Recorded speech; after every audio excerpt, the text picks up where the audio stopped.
Hello student, আশা করি তোমরা ভালো আছো। আমিও ভালো আছি। চলে এলাম ফোর্থ সেমিস্টার মেজর বেঙ্গলির আরো একটি নতুন ক্লাস নিয়ে তোমাদের সামনে। ক্লাস শুরু করার আগে তোমাদের একটা ইনফরমেশন দিয়ে রাখতে চাই, তা হলো আমাদের জ্ঞানজ্যোতি কোচিং সেন্টারে অনলাইন ক্লাস কিন্তু শুরু হয়ে গেছে। যারা আমাদের সঙ্গে যুক্ত হতে চাইছো, খুব তাড়াতাড়ি আমাদের দেওয়া হেল্পলাইন নাম্বারে যোগাযোগ করো। আমাদের হেল্পলাইন নাম্বার 6295916282 এবং আরেকটি নাম্বার 7076398306। এই দুটো নাম্বারে ফোন করে তোমরা তোমাদের অ্যাডমিশনটা কিন্তু নিয়ে নিতে পারো। প্রথম থেকে ক্লাসে থাকলে তোমাদেরই সুবিধা হবে, তোমরাই উপকৃত হবে। তাই দেরি করো না, খুব তাড়াতাড়ি আমাদের সঙ্গে যুক্ত হও। তাহলে চলো, বেশি কথা না বাড়িয়ে আজকের ক্লাস শুরু করা যাক। আমি আজকে তোমাদের রবীন্দ্রনাথ ঠাকুরের যে ডাকঘর নাটকটি রয়েছে সেখান থেকে তোমাদের যে প্রথম অঙ্ক ডাকঘর অঙ্কের সেটা কিন্তু আজ বোঝাবো। আমরা জানি যে ডাকঘর যে নাটকটি রয়েছে সেটি রবীন্দ্রনাথ ঠাকুরের লেখা। রবীন্দ্রনাথ ঠাকুর এই যে তার নাটকটি রয়েছে এটি কি ধরনের নাটক সেটা আমাদের আগে জানতে হবে। এটি হচ্ছে রূপক সাংকেতিক নাটক। দেখো, রূপক সাংকেতিক কেন বলছে, কারণ এর ভেতরে কিন্তু এর বাইরে যে একটা অর্থ, মানে আমরা একটা গল্প পড়ে বা একটা কবিতা পড়ে যে অর্থটা পাই তার ভেতরে আর একটা অর্থ থাকে, যেটাকে ভাবার্থ বলা হয়, মানে ভেতরের অর্থ, অন্তর্নিহিত অর্থ, সেটাকে কিন্তু বলা হয় ভাবার্থ।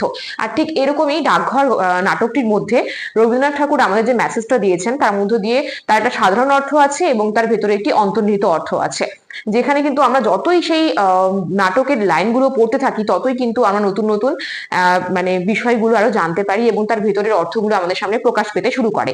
তাই কিন্তু আমরা এই নাটকটিকে বলবো রূপক সাংকেতিক নাটক। এবার রচনাকালটা জেনে নিই। 1911-তে হচ্ছে এই ডাকঘর নাটকটি রচনাকাল এবং প্রকাশ হয়েছে 1912-তে।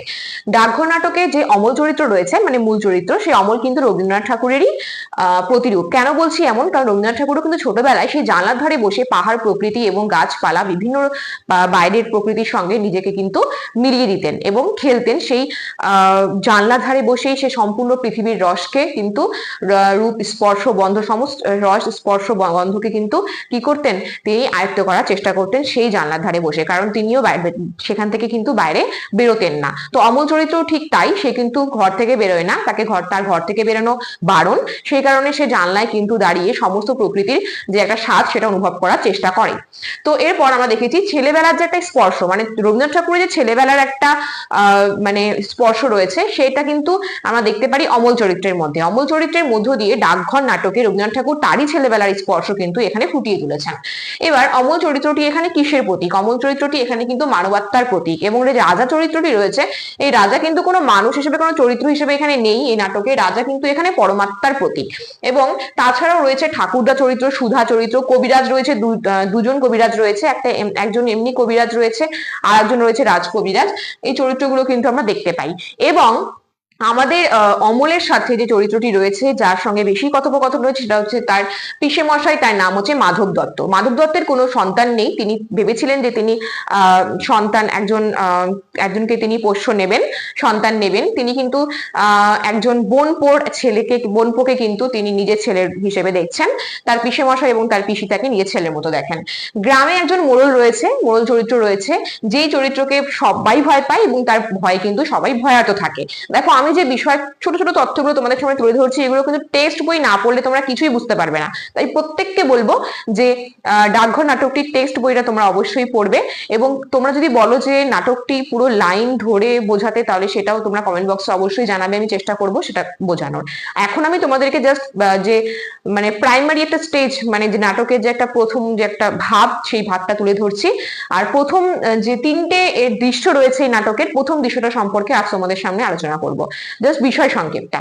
তো দেখো, এই নাটকে প্রথম দৃশ্যে আমরা পেয়ে থাকি একেবারে প্রথমের দিকে মাধব যে দত্ত রয়েছে, অর্থাৎ আমাদের অমলের যে পিসমশাই রয়েছে, তার সঙ্গে কথোপকথন হচ্ছে কবিরাজের। কবিরাজ বলেই দিয়েছে যে অমলের কিন্তু ঘর থেকে বেরোনো একেবারেই বারণ, কারণ শরতের হাওয়া তার জন্য একেবারেই কিন্তু আরামদায়ক নয়। সে অসুস্থ হয়ে পড়তে পারে এবং সে যতটা ঘরে থাকবে ততটাই সে সেফ থাকবে। এরকম বলার সময়, ঠিক সেই সময় কিন্তু সেখানে প্রবেশ করে আমাদের একজন আরেকটা চরিত্র, সেটা হচ্ছে ঠাকুরদা চরিত্র, যাকে বলা হয় ছেলে বুড়ানো মানুষ। সে ছেলে বুড়াতে ভালোবাসে। তো এই ঠাকুরদা চরিত্রটি সেখানে প্রবেশ করে এবং সে স্বয়ং অমলের সাথে অনেকক্ষণ ধরে কথোপকথন করার চেষ্টা করে। সে বলে যে তোমার বাড়িতে ছেলে আছে, তা তো জানতাম না, এখন যখন জেনে গেলাম তাহলে তো আমাকে পরবর্তীতে আসতেই হবে। তো সে পরবর্তীতে আসে এবং এই প্রকৃতিকে নিয়ে, এই প্রকৃতির মায়া, পাহাড়, গাছপালা, মানুষ, নদী, নালা, সমস্ত কিছু নিয়ে কিন্তু অমলের সঙ্গে এই ঠাকুরদাকে কিন্তু দেখা যায় কথোপকথন করতে। এবং এই কথাগুলোর মধ্যেই অমল যেন আরো হারিয়ে যায় প্রকৃতির মায়ায়। এরপর আমরা দেখতে পাই যে কবিরাজ চরিত্রটি রয়েছে। প্রথম যে কবিরাজ রয়েছে, যে হচ্ছে সব সময় অমলকে দেখতে আসে, তিনি হচ্ছেন, তার বিশ্বাস, তিনি চান যে বদ্ধতার মধ্য দিয়ে আরোগ্য সাধন করতে। সে চায় যে একটা ঘরের মধ্যে সে আবদ্ধ থাকবে এবং তার মধ্য দিয়েই সে মুক্তি লাভ করবে বা আরোগ্য লাভ করবে, সে সুস্থ হয়ে উঠবে। কিন্তু আরেকজন রাজকবিরাজ রয়েছে, সে কিন্তু তার মধ্য দিয়ে যে রবীন্দ্রনাথ ঠাকুর মেসেজ দিতে চেয়েছেন আমাদের, সেটা কিন্তু মুক্তির মধ্য দিয়ে তিনি আরোগ্য লাভ করতে চেয়েছেন যে আরোগ্য লাভ হবে আমাদের অমলের মুক্তির মধ্য দিয়ে। সে যখন ঘর থেকে বেরোবে, সে যখন প্রকৃতিকে নিজের মতো প্রকৃতির সাথে নিজেকে আলিঙ্গন করবে, সে যখন পাহাড় পেরিয়ে যাবে, তখনই কিন্তু তার মধ্যে কি হবে, আরোগ্য সাধন হবে। এরপরে আমরা দেখতে পারি যে ঠাকুরদার চরিত্রটি তার সঙ্গে একেবারে পুরোপুরি ভাবে পরিবেশ নিয়ে, একেবারে পুরো নদী নালা মানুষ সমস্ত কিছু নিয়ে যখন কথোপকথন করে, তখন কিন্তু দেখা যায় যে আমাদের মানে অমল চরিত্রটি, অমল কিন্তু তখন খুব হাসি খুশি থাকে এবং তার সঙ্গে কিন্তু খুব কথা বলতে ভালোবাসে। এই কারণে ঠাকুরদার চরিত্রটিকে আমরা বলি ছেলে ভুলানো। ঠিক আছে, ছেলে ভোলানো মানুষ, একজন ব্যক্তি। এরপরে মাধব দত্তের সঙ্গে যখন অমলের কথোপকথন হচ্ছে, অমল বাইরে যেতে চায়, কিন্তু মাধব দত্ত বলে তোমার তো বাইরে বেরোনো বারণ, আর তুমি বাইরে বেরোতে পারবে না, কারণ কবিরাজ বলেছে তোমার বাইরে বেরোলে তুমি আরো অসুস্থ হয়ে পড়বে। তখন কিন্তু আমাদের অমল বলছে তার পিসেমশাইকে যে পিসেমশাই আমি বাইরে বেরোতে চাই। তখন মাধব দত্ত বলে, তার পিসেমশাই বলে না, কবিরাজ তোমাকে বলেছে এখানে তোমাকে থাকতে হবে, তুমি বাইরে বেরোতে পারবে না। ঠিক সেই সময় অমল বলছে যে না, আমি বেরোবো, আমি দেখবো, ওই যে পাহাড় দেখা যায়, ওই যে নদী দেখা যায়, এই যে এত সুন্দর গ্রাম দেখা যায়, আমাকে সেগুলো যেন টানে, আমাকে আকর্ষণ করে, আমাকে বেরোতে দাও। তখন কিন্তু আমাদের পিসেমশাই মাধব দত্ত বলে যে না, তোমাকে এখানেই থাকতে হবে, তোমাকে অনেক পড়াশোনা করতে হবে। যখন অমল বলছে যে কবিরাজ এত কিছু জানে কি করে, কবিরাজ যে আমাকে সুস্থ করে তুলতে চাইছে, এত কিছু জানে কি করে, এত বিদ্যে কোথা থেকে পায়, শুধু কি পড়লেই পাওয়া যায়? তখন তার পিসেমশাই বলে হ্যাঁ, তুমিও তো পণ্ডিত হবে, তুমিও তো এখানেই ঘরে বসে অনেক কিছু লেখালেখি করবে, বই পড়বে, পণ্ডিত হবে। তখন অমল বলে আমি পণ্ডিত হতে চাই না, আমি অনেক দূরে যেতে চাই। ঠিক আছে, আমি অনেক দূরে যেতে চাই, দেখো এখান থেকে যে পাহাড় দেখা যাচ্ছে, তার ওপারে আমি যেতে চাই। তখন তার পিসেমশাই বলে যে না, ওই যে পাহাড় দেখতে পাচ্ছ সেটা ওই সীমা পর্যন্ত, যাতে ওইদিকে না যাও, সেই কারণে সেটা দেওয়ালের মতো দাঁড়িয়ে আছে। তো এইভাবে কিন্তু বিভিন্ন কথোপকথন হচ্ছে পিসেমশাইয়ের সঙ্গে আমাদের অমলের। তারপর কিন্তু আমরা দেখতে পারি যে অমলের সঙ্গে এক পাগলের দেখা হয়। সে জানলায় যেহেতু সারা দিন দাঁড়িয়ে থাকে, জানলা দিয়ে যারা যারা যায় প্রত্যেককে সে ডাকে এবং তাদের সঙ্গে কিন্তু বন্ধুত্ব করার চেষ্টা করে। এরপরে যখন এটা তো তোমাদের ডাকঘর নাটকের পার্ট 1, যখন আমি পার্ট 2 আলোচনা করব, অর্থাৎ 3টে দৃশ্য আছে, দ্বিতীয় দৃশ্য আলোচনা করব এবং তৃতীয় দৃশ্য আলোচনা করব, সেখানে প্রত্যেকটা ব্যক্তিকে আমি তোমাদের চিনিয়ে দেব যে সে জানলার ধারে দাঁড়িয়ে প্রথমে তার কার সঙ্গে দেখা হচ্ছে, তারপরে কে আসছে, তারপরে কে আসছে, প্রত্যেকটা ব্যক্তির পরিচয় তোমাদের সামনে তুলে ধরবো। তো এখানে প্রথমে একটা পাগলের সঙ্গে তার দেখা হচ্ছে। এই পাগল সেই দূর দেশে যাচ্ছে কাজ খোঁজার জন্য, কাজের জন্য, এবং সে একটা এই পাহাড়ের ঝর্ণার কাছে জলছাতু খেয়ে যেন রওনা দিচ্ছে কাজের উদ্দেশ্যে।